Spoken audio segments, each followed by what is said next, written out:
Naku, Pinky, yung ating inaabang-abangan na istorya sana dito sa Senado, lalo na patungkol dito kay Senador Laila de Lima, ay tuluyan na ngang hindi natuloy. Dahil yan sa mga developments na nangyari nga doon sa press conference na ginawa ni Senador Antonio Trillanes, na kung saan ay nilabas nga itong si SPO3 Arthur Las Cañas kasama na ang mga flag lawyers. Pero ngayon, sa kasalukuyan, base sa impormasyon na nakuha natin, Pinky, ay kasalukuyang nagko-caucus ang ilang mga senador, kasama na nga sa Senador Laila de Lima, at ang pinag-uusapan nila ngayon ay tungkol doon sa kung anong posibleng mangyari sakaling maipalabas na ang warrant of arrest laban sa senadora.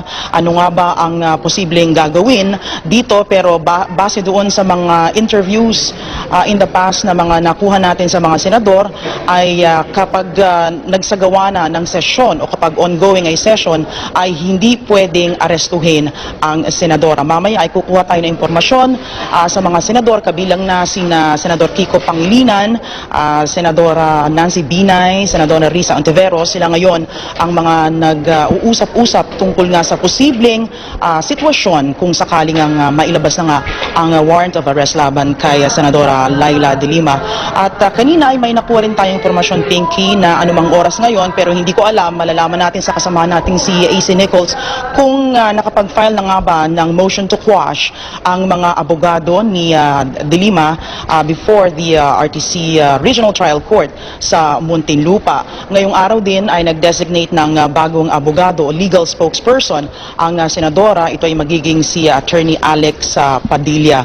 Ngayong araw, kung kanina ay napansin natin, bago sana doon sa magaganap na press con, ay nakadamit na itim ang lahat ng mga staff ng senadora, at meron silang nakaitim na merong kulay parang blue ribbon doon sa kanilang mga t-shirts. Pinky. Meron bang ibig sabihin yung blue ribbon, Cecil? Siyempre, alam naman natin ang itim, pagluluksa, or it's a sign of protest. Ano? Pero ano yung blue ribbon? Yun daw ay sign of hope, pag-asa, dahil sa kabila ng lahat, sabi nila, inaasahan nila na umaga nga daw dapat posibleng lumabas yung warrant of arrest o ma-raffle off yung case sa Regional Trial Court, pero nagkaroon ng delay, naging 1 o'clock, at inaasahan nila na doon sa mga legal remedies na gagawin nila ay posibleng malusutan nila itong pagsubok na ito ng senadora. Pinky. Yan ang sinasabi mong motion to quash, kung na-file na ba ng kampo ni Senadora Laila de Lima. At huwag natin kalimutan, Cecil, meron pa siyang kaso. Meron pa siyang petition for prohibition and certiorari dyan naman sa Court of Appeals. Tama ka, Pinky. Alam mo, nitong nakaraang linggo lamang ay nabalitaan natin na yun nga doon sa temporary restraining order na hinihingi sana niya sa Court of Appeals ay dinismiss o pinawalang sala. Yan ay sa isang korte lamang. Pero doon sa 17th Division ng Court of Appeals, yan ang inaabangan pa ng kampo ni de Lima. Kaugnay pa rin yan doon sa mga kaso ng drug trade or illegal drugs trade na umano'y kinasangkutan ni de Lima. Maraming salamat sa iyo, Cecil Lardizaban. Yes, ma'am, sandali lang yan, ma'am. Ma'am, as we've expected before RTC final yung charge.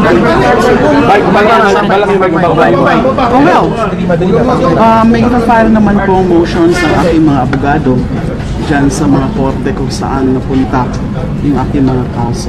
So alam ko ang una nilang rin-raise is a question of jurisdiction. Kasi malinaw po para sa amin na hindi dapat sa RTC, lalo na yung dalawa out of the 3 cases, na hindi dapat po yan talaga sa RTC, dapat po talaga sa ombudsman. Now, so yun muna dapat ang i-resolve nila.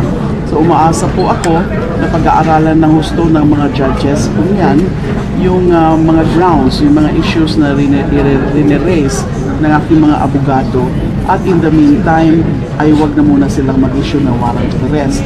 In other words, isuspend na muna dapat nila kung ano man yung balak na pag-issue ng warrant of arrest, pending yung tingnan muna ng husto yung mga issues na rin-raise ng aking mga abogado. Walk us through it. Paano yun? Binigay niyo yung complaint dun sa judges na may hawak mismo nung kaso po ninyo. Saan po ninyo binigay yung complaint? complaint po ng legal team ninyo about it? No. Yung mga motions na yan, I prepare yan over the weekend Pero in anticipation of yung pag-raffle nga ng mga kaso. Now, ang alam ko, ipa-file nila yon after na ma-raffle. Hindi naman pwedeng i-file yan before ma-raffle yung mga kaso. So I'm not sure if na-raffle na siya ba? No, alam ko po na na-raffle na, pero hindi ko po alam kung final na ng aking mga abogado yung mga motions na ipa-file nga, kasi yun ang plano. As soon as the cases are raffled to particular branches of the RTC Muntinlupa, ay isasalang naman, ipa-file naman po na aking mga abogado yung motions na naka-ready. Because ang principal issue nga pong riniraise dito ay yung jurisdictional. Dapat ho, diniretso yan sa ombudsman, hindi sa RTC. Kasi malinaw po na pinilit lang po yan na gawin na ipa-file sa RTC. Alam naman po nila yan na may depekto o mali o hindi tama, procedurally wrong based on existing law and jurisprudence na i-file siya sa RTC. In fact, yung allegations mismo ng mga information, may mga nakalagay doon na taking advantage of my position allegedly as SOJ, using the influence, the power, and the power and influence of my office, and having moral ascendancy allegedly over the drug convicts. Ganun po yung mga naka-allege. So if that is the case, then clearly yung pinaparatang nila sa akin na nakipagkuntsabahan sa mga drug convicts are in relation to my office then as Secretary of Justice. Kaya yan naman talaga po, sigurado po ako dyan, na pinilit lang nila yan, sinadya lang nila yan na mapunta sa regular courts in the hope na makakuha kaagad sila ng warrant of arrest, at pinilit din nila yan at sinadya lang nila yan. It's quite a stretch na ginawang non-bailable yung mga kaso na yan. Hindi po pwedeng non-bailable yan. Kung assuming for the sake of argument na tama yung mga aligasyon nila, hindi ho dapat yan papasok sa sinasabi nilang conspiracy. Napakakatawa-tawa nga po yung ang accusation sa akin na drug trading. Masyado po, it's such a stretch. Kasi yun nga ho ang balak na gawing non-bailable at makakuha ka agad ng warrant of arrest. Ma'am, yung Senate po, nag-focus po sila, ma'am. Ma'am, yung kay Las Cañas na what can you say about Alam nyo, kaya nga pinakancel ko na lang muna yung press con ko, pinamove ko for tomorrow.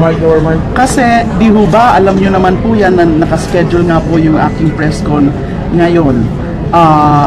Kanina ng 11 o'clock. Kahapon ho, nung nalaman ko po, may nag-forward sa akin about a certain media advisory na meron nga daw press con si Senator Trillanes at 10 o'clock or 9 o'clock.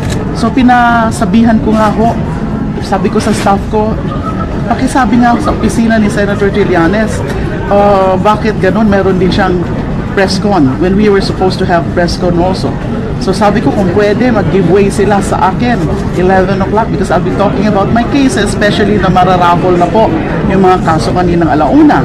Pero yung balik po sa akin as relayed to me, hindi na daw pwedeng ma-cancel ni Senator Trillanes yung press con na yon kasi it's really something big daw yung ipapasabog.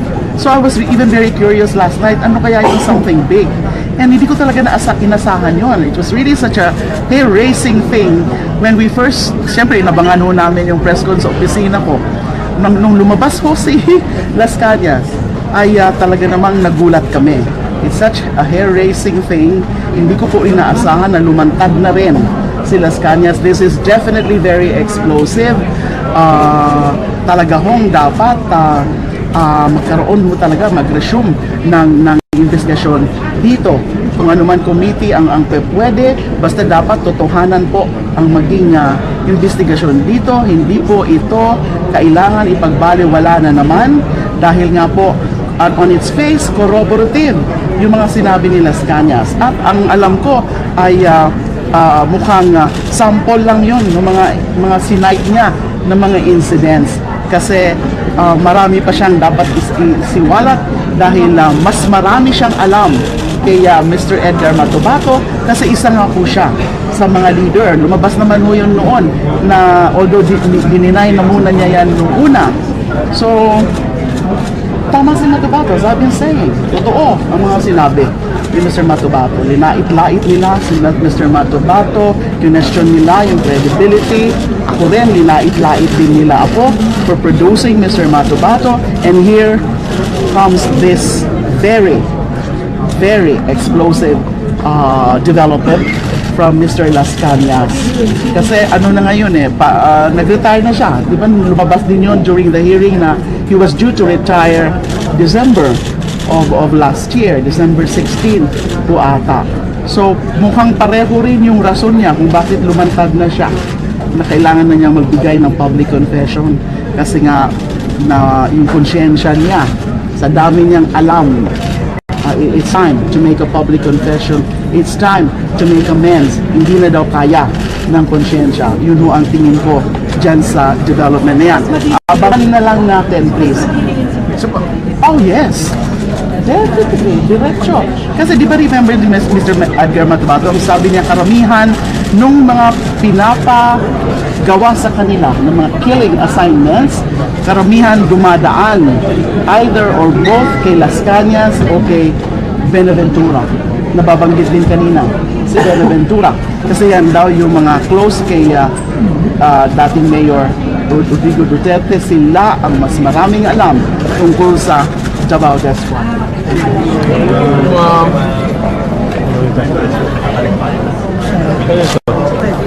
Bumalik ko. Ito kanina to.